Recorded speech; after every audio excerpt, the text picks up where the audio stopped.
महाभारत से जुड़ा हुआ है किन्नरों की शादी का राज। एक रात में होता है कुछ ऐसा, पलट जाती है पूरी दुनिया। जैसे हमारी शादी होती है, ठीक वैसे किन्नरों का भी विवाह होता है। अंतर केवल इतना होता है कि इनकी शादी केवल एक रात के लिए होती है। शादी हर इंसान की जिंदगी में अहम स्थान रखता है।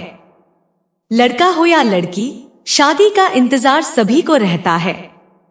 लेकिन उस वर्ग का क्या जिसे समाज ने हमेशा खुद से अलग रखा है।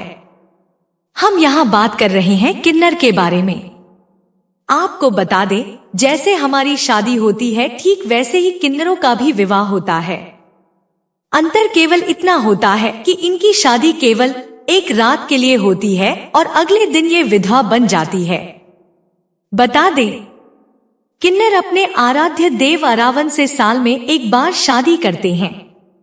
अगले दिन अरावन देवता की मौत हो जाने पर उनका वैवाहिक जीवन समाप्त हो जाता है। आपकी जानकारी के लिए बता दें कि देश के तमिलनाडु नामक राज्य में अरावन या इरावन देवता की आराधना की जाती है। अरावन हिजड़ों के देवता है, इसलिए दक्षिण भारत में हिजड़ों को अरावनी कहा जाता है। अब सवाल ये उठता है कि आखिर किन्नर अपने देवता संग क्यों ब्याह रचाते हैं? क्यों ये शादी केवल एक दिन के लिए ही टिकती है? इन सारे सवालों का जवाब पाने के लिए आइए हम महाभारत काल की ओर चलते हैं। कहा जाता है कि एक बार अर्जुन को द्रौपदी से शादी करने की एक शर्त का उल्लंघन के कारण इंद्रप्रस्थ से निष्कासित करके 1 साल की तीर्थ यात्रा पर भेज दिया जाता है। इंद्रप्रस्थ से निकलकर अर्जुन उत्तर पूर्व भारत में जाते हैं। वहां अर्जुन एक विधवा नाग कन्या उलूपी से मिलते हैं।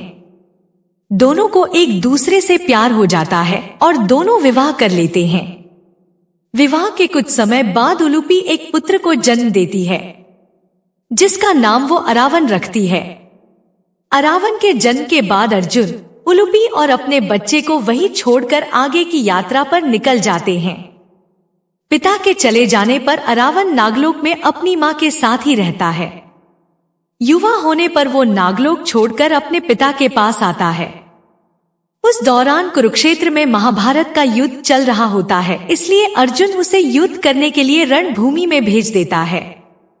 महाभारत के युद्ध में पांडवों को अपनी जीत सुनिश्चित कराने के लिए मां काली के चरणों में नर बलि हेतु एक राजकुमार की जरूरत पड़ती है। किसी भी राजकुमार के आगे न आने पर अरावन खुद को बलि के लिए प्रस्तुत करता है, लेकिन वो शर्त रखता है कि वो अविवाहित नहीं मरेगा। अरावन के इस शर्त के कारण सभी संकट में पड़ जाते हैं, क्योंकि कोई भी राजा अरावन से अपनी बेटी की शादी नहीं करवाना चाहता था, ये जानते हुए कि अगले दिन उसकी बेटी विधवा हो जाएगी।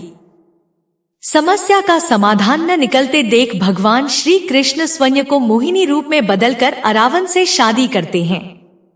अगले दिन अपने वचन के अनुसार अरावन स्वयं अपने हाथों से अपना मस्तक मां काली के चरणों में अर्पित करता है। अरावन की मृत्यु के बाद श्री कृष्ण उसी मोहिनी रूप में काफी देर तक उसकी मृत्यु का विलाप भी करते हैं।